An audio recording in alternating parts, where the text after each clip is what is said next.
Hello, and welcome to our second lecture in the series on Introduction to Building Systems. We're continuing to talk about light frame construction, specifically this week about wall and roof systems. The types of walls that we're going to be discussing are stud walls that could be made with wood or metal.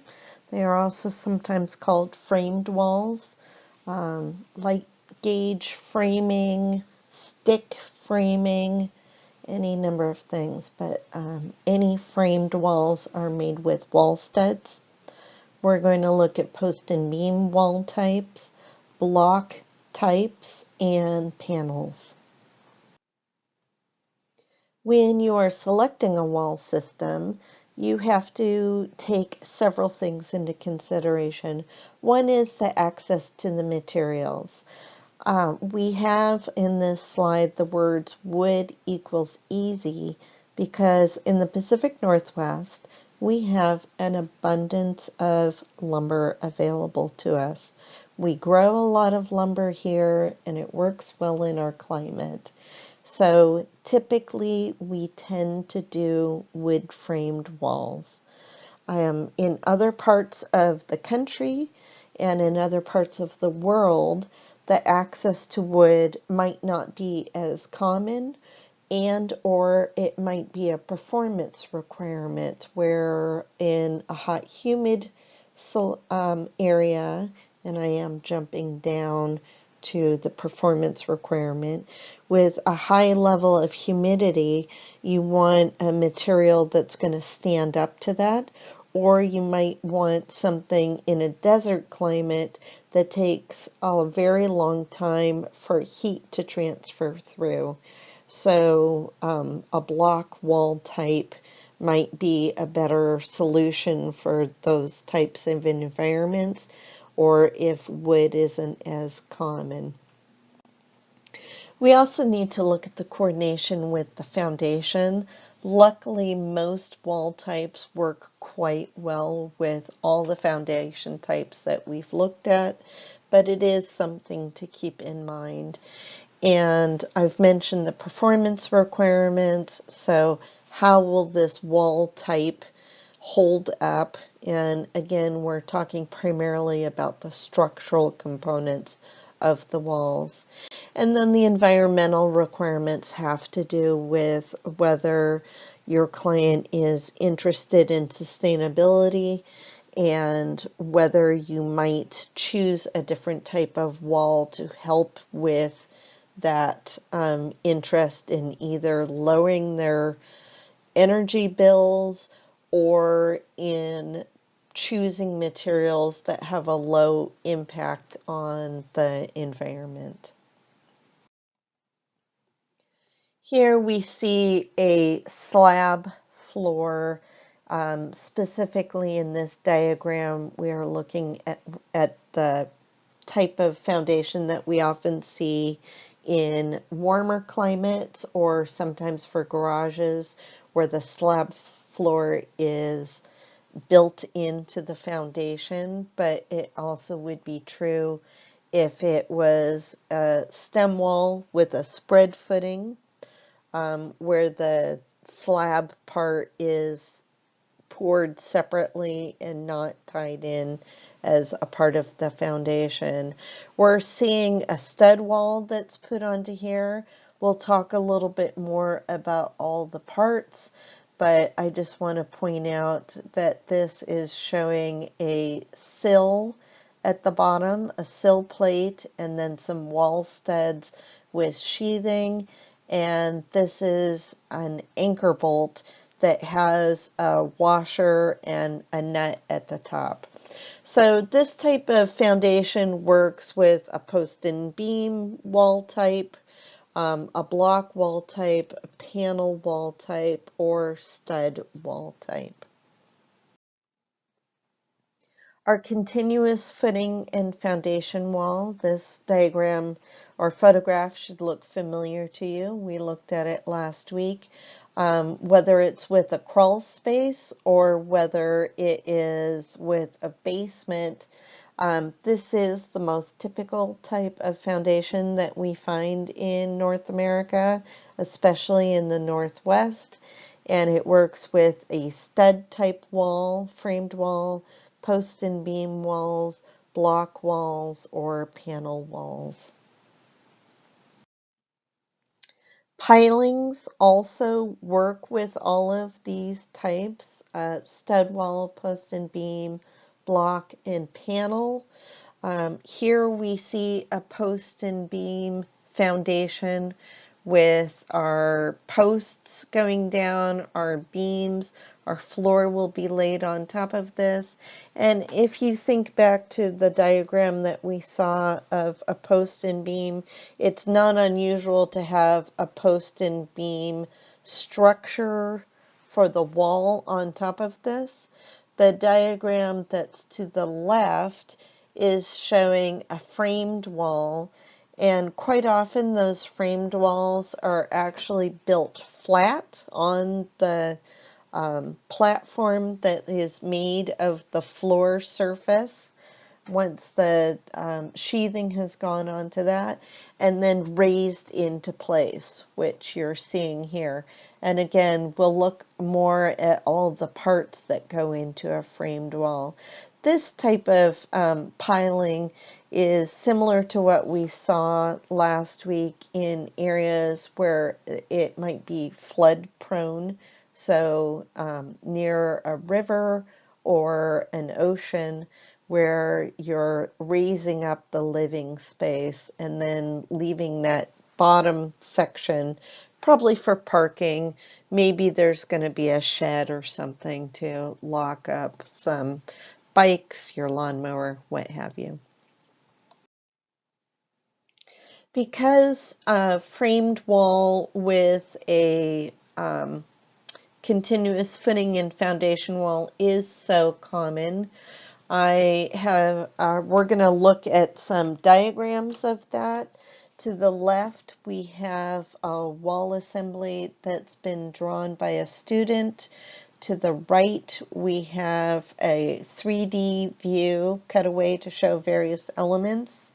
The 3D cutaway is showing a foundation wall that has a crawl space under it, whereas the drawing that was done by a student is showing a basement and a two-story structure.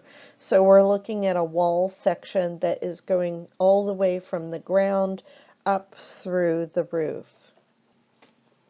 Now, I do want to point out in the hand-drawn one, the sort of squiggly lines with a space in the wall segments.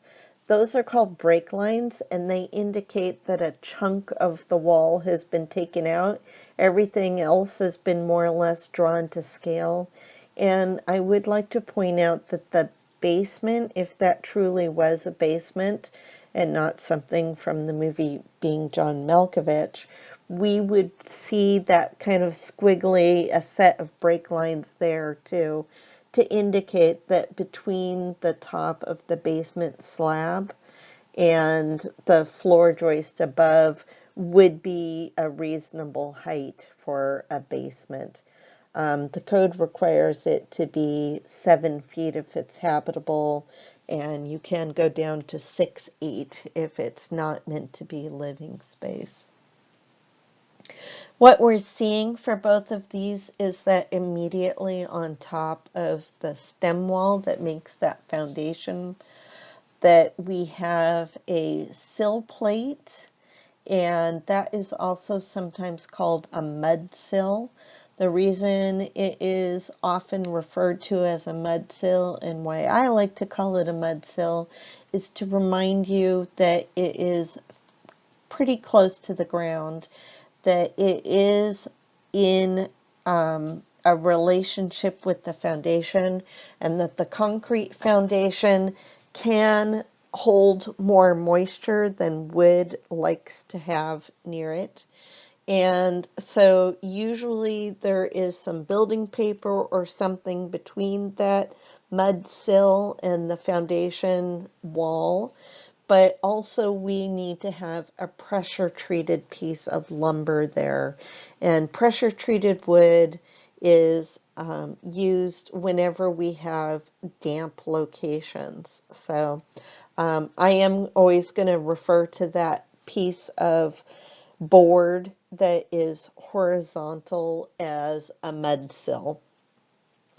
On top of the mud sill on both, we have joists, and both of these diagrams, both the 3D and the straight cut through, also referred to as orthogonal view when you're looking at something in 2D, have our floor joists, and in this case, the floor joist is parallel to our view. So we're seeing a cut through. Again, it's colored in blue in the hand-drawn version.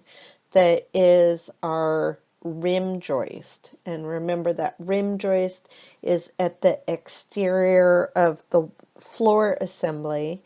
And if we were looking where all of our floor joists were cut through, the one towards the outside would be a rim joist, but where the floor joists are parallel to our view, we add a rim joist there.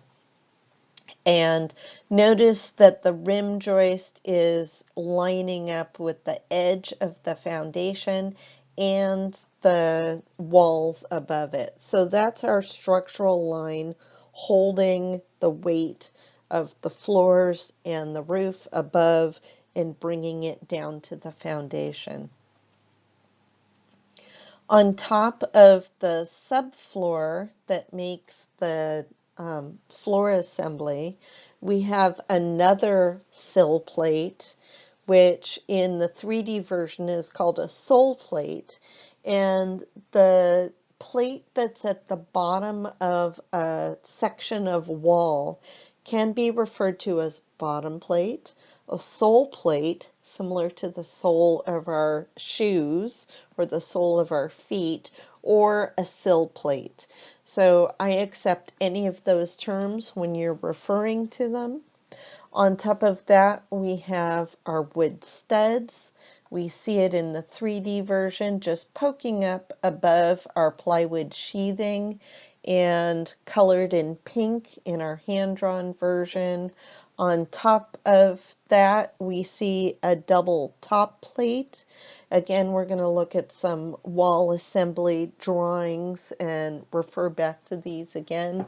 But I like you to get this idea of how the foundation and floor and walls all line up. It is possible to cantilever past the face of the foundation, but this is the most typical way that we're going to see things. So I said I would mention all the parts, so let's look at this photograph and talk about the parts of a wall. As I mentioned, at the bottom of the wall is a plate, and that would be your sill plate, sole plate, or bottom plate. I tend to call it either a bottom plate or a sole plate. And then the top of our wall assembly is a double top plate. And we see our wall studs here. And for exterior walls, they're going to be 2x6 lumber. Remember that our lumber does not have the inches mark on it because 2x6 is the name of the piece of lumber. It actually measures a 1.5 by 5.5 inches, but the sort of raw size of it is a 2x6, and our 2x6 are 16 inches on center. That on center means that from the center of the stud to the center of the stud, it measures 16 inches, or if left to left or right to right. And this is standard for all walls. Unlike floors where we vary what the spacing is based on, with floor joists, we vary that spacing based on what the span is and what the weight, the total load is going to be. We build our walls for a typical stud wall at 16 inches on center. Notice also this wall assembly already has some drywall added to it, and we see some blocking that's been added in. And because our drywall and our sheathing, plywood or OSB sheathing, are 4x8 typical panels, we put some blocking in our walls so that the people who are attaching either drywall or sheathing have a place to nail or screw into. We're also going to be talking about advanced framing, which is a concept of looking at structure more specifically and using less lumber in our wall assemblies and using it in kind of a smarter fashion. And I have additional slides about advanced framing as well. So I'll talk about it more then. I did want to come back to this 2x6. We go through it in the reading, but I just want to reiterate, interior walls are usually built as 2x4 studs, again 16 inches on center. If we have plumbing, we might need to accommodate some waistlines, and that might be a 2x6 because of plumbing requirements. We are going to be talking about that all the way at the end of the quarter, but that's something to keep in mind, that plumbing wall or water wall might be required to be built with 2x6s. But the main reason why we build 2x6 at our exterior is not for structural reasons. It actually has to do with insulation. And that's important to keep in mind, because if you are working with older houses, it's not uncommon for houses built before our energy crisis, when we started requiring insulation, to be built with 2x4s. So when you're renovating an older house, if it has 2x4s, we have to do additional things in order to get it up to modern concepts of insulation. And if you're adding on, the addition would have to be made with 2x6s, but the existing might be 2x4s. Just something to keep in mind. So here we're looking at a typical light frame stud wall. This is a 3D diagram that comes from one of the Ching books, and the other words, I mentioned several of them earlier, for a typical light frame stud wall is Western platform framing, stick framing, or stick construction. I'm actually working with a client right now who said, for example, she's an older lady, that she wanted a stick house, and I knew exactly what she meant. Some of the things that we're looking at here, we have our floor joists here, we have our walls shown in a portion, we have our sheathing shown in a portion, we have some rafters here and roof sheathing, and some ceiling joists. We'll be talking about the roof portion later, but in typical framing, we're not trying to line up the location of our roof rafters, our ceiling joists, our wall studs, or our floor joists. Our roofs might be framed 24 on center or 48 on center, and as I mentioned, our studs are 16-inch on center. In the diagram that is shown here also, it is something important to keep in mind, is that our bracing is done with sheathing in modern construction, but our diagram that's drawn here shows some corner bracing, and those are those diagonals where we're not showing any sheathing being added on yet. And sometimes, quite often, when a house is being constructed, some corner bracing might be added on the exterior while the house is being built as a temporary solution until that exterior sheathing goes in place. And